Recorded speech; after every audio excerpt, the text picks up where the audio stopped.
கர்த்தருடைய பரிசுத்த நாமத்திற்கு ஸ்தோத்திரம் உண்டாவதாக. கர்த்தராகிய இயேசு கிறிஸ்துவின் நாமத்தில் உங்களுக்கு கிருபையும் சமாதானமும் உண்டாவதாக. இந்த நாளுக்குரிய தியானத்திற்கான தேவ வார்த்தை 1 சாமுவேல் அதிகாரம் 1 வசனம் 17. அதற்கு ஏலி, சமாதானத்துடனே போ, நீ இஸ்ரவேலின் தேவனிடத்தில் கேட்ட உன் விண்ணப்பத்தின்படி அவர் உனக்கு கட்டளையிடுவாராக என்றான். பிரியமானவர்களே, கர்த்தருடைய பிள்ளைகளாகிய நாம் கர்த்தரிடத்தில் விசுவாசத்தோடு விண்ணப்பம் பண்ணுவோமானால் கர்த்தர் நிச்சயமாக நம் விண்ணப்பத்தை கேட்டு நம்மை ஆசீர்வதிப்பார்.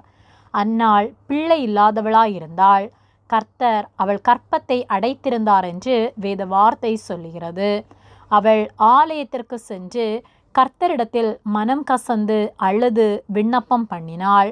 ஏலி அதை பார்த்து கொண்டிருந்தார். அவள் இருதயத்திலே பேசினாள். அவளுடைய வாய் அசைந்தது, ஆனால் சத்தம் கேட்கப்படவில்லை. அதை கண்ட ஏலி, அவள் குடித்து வெறித்திருக்கிறாள் என்று எண்ணி, எதுவரைக்கும் வெறித்திருப்பாய்? உன் குடியை விட்டு விலக்கு என்றார். உடனே அவள், நான் மதுவாகிலும் திராட்சரசமாகிலும் குடிக்கவில்லை. நான் மனக்லேசமுள்ள ஸ்திரீ, கர்த்தரிடத்தில் என்னுடைய உள்ளத்தை ஊற்றினேன் என்றாள். அப்பொழுது ஏலி அவளை பார்த்து, நீ சமாதானத்துடனே போ, நீ இஸ்ரவேலின் தேவனிடத்தில் கேட்ட உன் விண்ணப்பத்தின்படி அவர் உனக்கு கட்டளையிடுவாராக என்றான். அவள் கர்த்தருடைய சமூகத்திலே தன்னுடைய உள்ளத்தில் உள்ள பாரங்களை விசுவாசத்தோடு ஊற்றின பின்பு அவள் துக்கமுகமாயிருக்கவில்லை.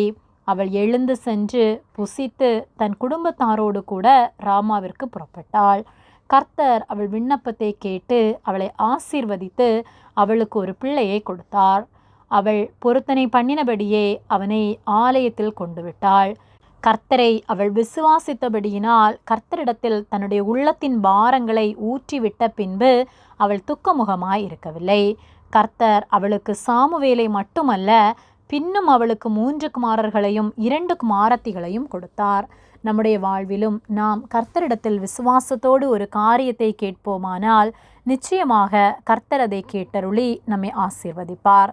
விசுவாசம் இல்லாமல் நாம் எதை கேட்டாலும் அதை பெற்றுக்கொள்ள முடியாது.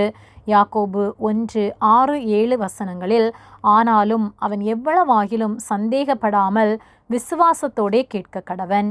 சந்தேகப்படுகிறவன் காற்றினால் அடிபட்டு அலைகிற கடலின் அலைக்கு ஒப்பாயிருக்கிறான்.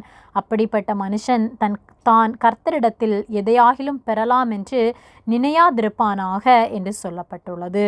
ஆகவே நாம் நம்முடைய சூழ்நிலைகளை விசுவாசத்தோடு அவரிடத்தில் ஊற்றி விடுவோமானால் கர்த்தர் நம்முடைய துக்கத்தை மாற்றி நம்மை ஆனந்த களிப்படைய செய்வார். ஆகவே சோர்ந்து போகாமல் விசுவாசத்தில் உறுதியாய் காத்திருப்போம். கர்த்தர் நம்முடைய சூழ்நிலைகளை மாற்றி நாமும் சமாதானத்தோடு வாழ நமக்கு உதவி செய்வார். ஆமேன். ஜெபம். எங்களை அதிகமாக நேசித்து வழிநடத்தி வருகிற எங்கள் அன்பின் பரிசுத்த பிதாவே, இந்த நாளையும் நாங்கள் காணும்படியாக நீர் எங்களுக்கு ஜீவனை தந்த அன்பிற்காக நாங்கள் நன்றி செலுத்துகின்றோம். நாங்கள் தியானித்த வார்த்தையின்படியே நாங்கள் விசுவாசத்தோடு உம்மிடத்தில் கேட்டு அதை பெற்றுக்கொள்ளத்தக்கதாய் நீர் எங்களுக்கு விசுவாசத்தை தரும்படியாக, எங்கள் அவ்விசுவாசங்களை மாற்றும்படியாக நாங்கள் ஜெபிக்கின்றோம். தேவையோடு இருக்கிற ஒவ்வொருவருக்கும் கர்த்தர் இரக்கம் செய்யும்படியாய் ஜெபிக்கின்றோம். ஒவ்வொருவரையும் கர்த்தர் ஆசீர்வதிக்கும்படியாய் ஜெபிக்கின்றோம். எங்களை உம்முடைய கரத்திலே தாழ்த்துகின்றோம். இயேசுவின் நாமத்தில் ஜெபிக்கின்றோம் பிதாவே. ஆமேன். கர்த்தர் உங்களை ஆசீர்வதிப்பாராக.